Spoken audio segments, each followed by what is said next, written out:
ठीक है, तो एनसीईआरटी की जो प्रॉब्लम ले रहे थे उस प्रॉब्लम को मैंने लिख लिया है, तो यहाँ पे मैंने गिवन लिख दिया है, क्वेश्चन में क्या है।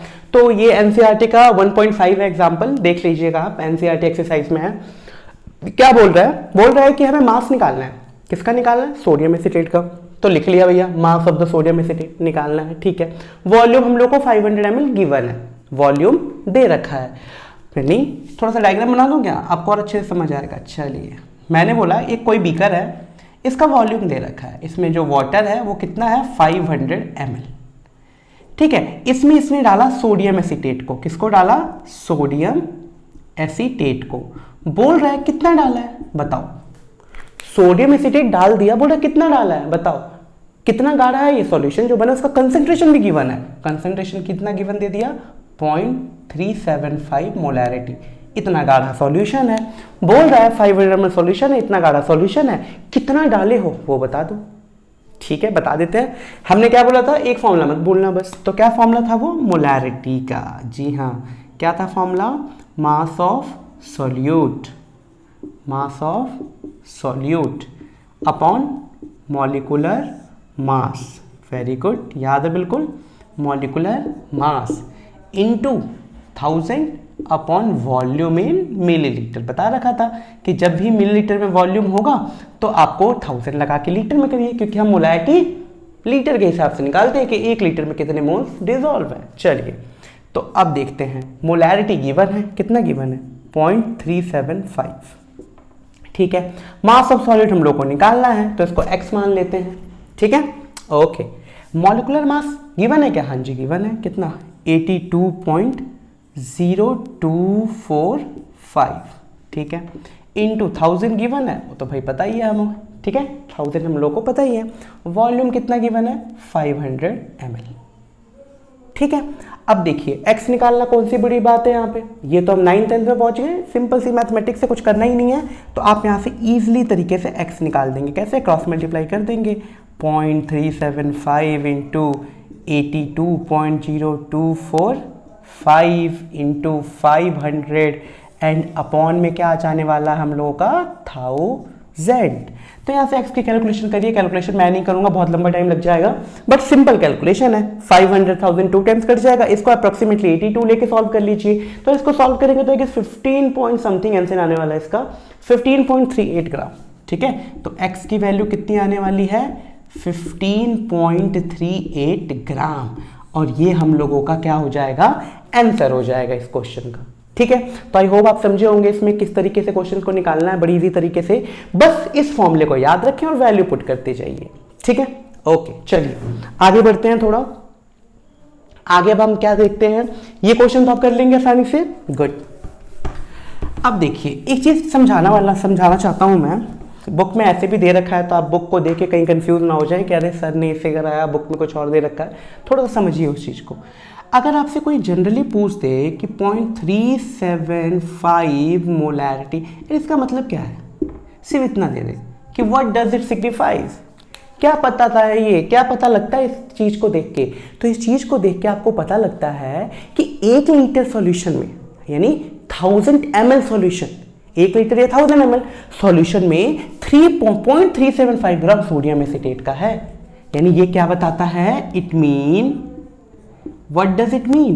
It mean in 1000 ml of water, in 1000 ml of water 0.375 gram of sodium acetate is present।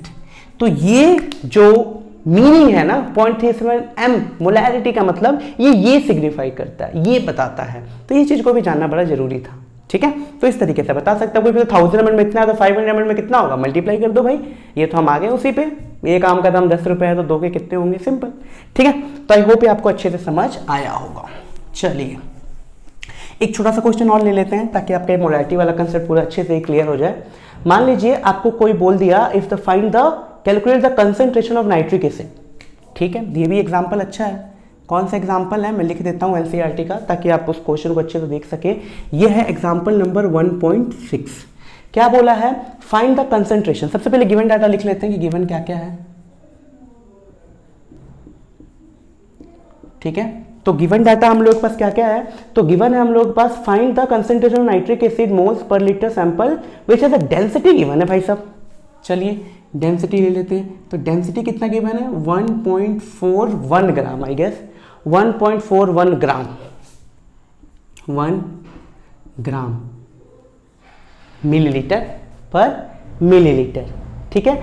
Mass percent of nitric acid being 69%, mass percent दे रखा है, मास परसेंट किसका, नाइट्रिक एसिड का, HNO3 का कितना दे रखा है, आई गेस 69% बाई मास, 69% क्या बाई मास, और बोल रहा है कंसंट्रेशन निकालिए, ठीक है। समझ रहे हैं इस चीज को, बोल रहा है कंसंट्रेशन निकालिए, कंसंट्रेशन मतलब मोलैरिटी निकालिए और कुछ नहीं, ठीक है। मोलैरिटी को फाइंड आउट करिए, ठीक है।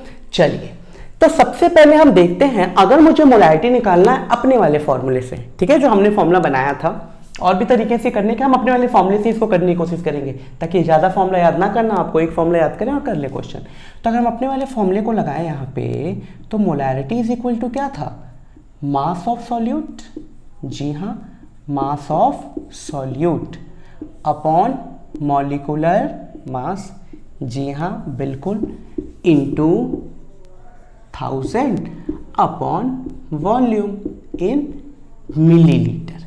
यही कहानी थी क्या अपने वाले की, जी हाँ बिल्कुल यही थी। भाई साहब मोलैरिटी निकालना है, मास ऑफ सॉल्यूट चाहिए, गिवन है, मास परसेंटेज है, हो जाएगा, मॉलिक्यूलर मास हो जाएगा। रही बात वॉल्यूम की, कि वॉल्यूम को कैसे निकाला जाए, ठीक है। तो सारा दिमाग यहाँ पे किसको निकालने में लगाना है आपको, वॉल्यूम निकालने में, कि वॉल्यूम कैसे निकाला जाए। चलिए समझते हैं अब इस वॉल्यूम वाले कंसेप्ट को कैसे निकालें। अब कहानी ये है कि मास परसेंटेज दे रखा है HNO3 का। मास परसेंटेज का मतलब क्या होता है, मास परसेंटेज का मतलब ये होता है, इस चीज को ध्यान से समझें आप, मास परसेंटेज, मास परसेंटेज का मतलब होता है कि out of 100 gram, out of 100 ग्राम, ठीक है, कितना क्वांटिटी है, amount, out of 100 gram amount क्या है, अमाउंट ऑफ नाइट्रिक एसिड, कि 100 ग्राम में से कितना अमाउंट है नाइट्रिक एसिड का, तो बोल रहा है 69% बाई मास, 69% बाई मास, यानी 69 ग्राम। इस चीज को समझना है, मास ऑफ सॉल्यूट कितना है 69 ग्राम, इस चीज को दिमाग में रखिए। मास परसेंटेज, मास परसेंटेज को हम 100 आउट ऑफ कैलकुलेट करते हैं कि 100 में से कितना है, तो दूसरा उसने 69% है, तो हमने 69 ग्राम क्या ले लिया, यहाँ पे मास ले लिया, ठीक है। मॉलिक्यूलर मास निकाल लें, चलिए निकाल लेते हैं। तो मॉलिक्यूलर मास निकालते हैं HNO3 का। तो मॉलिक्यूलर मास HNO3 का आप कैसे निकालेंगे, सिंपल, H का 1, नाइट्रोजन का कितना होता है, बोलो बोलो 14, वेरी गुड, ऑक्सीजन का कितना होता है 16, तो 16 इंटू 3, तो इसको कर लेते हैं फटाफट। तो कितना हो जाएगा, ये हो जाएगा आपका 15 प्लस 16 3 जा 48, तो 48 और ये 15 कितना हो गया, ये हो गया 48 और 12 63, तो कितना निकल के आ गया 63 ग्राम। तो 63 ग्राम क्या निकल के आएगा, मॉलिक्यूलर मास। तो ये हिस्सा तो निकल गया, मास ऑफ सॉलिड भी पता लग गया 69 ग्राम, और मास मॉलिक्यूलर मास भी पता लग गया। रही बात वॉल्यूम निकालने की, तो चलिए वॉल्यूम निकालना भी देख लेते हैं फटाफट कि वॉल्यूम कैसे निकाला जाए। डेंसिटी गिवन है, क्यों परेशान हो रहे हैं, डेंसिटी गिवन है तो हम आसानी से उसको निकाल सकते हैं। तो चलिए फटाफट डेंसिटी की हेल्प से उसको निकालने की कोशिश करते हैं, कैसे निकालेंगे, ठीक है। तो चलिए, तो डेंसिटी कितना गिवन है, डेंसिटी इज इक्वल टू क्या होता है, डेंसिटी इज इक्वल टू होता है मास अपॉन वॉल्यूम, ठीक है। तो एक डेंसिटी पूरे सॉल्यूशन का है और हमें पूरे सॉल्यूशन की वॉल्यूम चाहिए, समझ रहे हैं ना, चीनी को पानी में डाले हो तो पूरा वॉल्यूम चाहिए ना, तो पूरे वॉल्यूम के लिए क्या करेंगे, वॉल्यूम निकाल रहे हैं, मास अपॉन डेंसिटी। अब मेरे को एक बात बताइए, मास कितना लेने वाले हैं आप, 69 ग्राम लेने वाले हैं कि 100 ग्राम लेने वाले हैं, मैं बोल रहा हूं मुझे पूरा सॉल्यूशन का चाहिए ना, सॉल्यूशन का वॉल्यूम चाहिए ना, तो डेंसिटी सॉल्यूशन गिवन है तो मास भी उसी का चाहिए, जी हाँ। तो मास कितना लेंगे, पूरा 100 ग्राम, ध्यान रखना था इस बात का, अपॉन डेंसिटी कितनी हो जाएगी 1.41 ग्राम पर मिलीलीटर।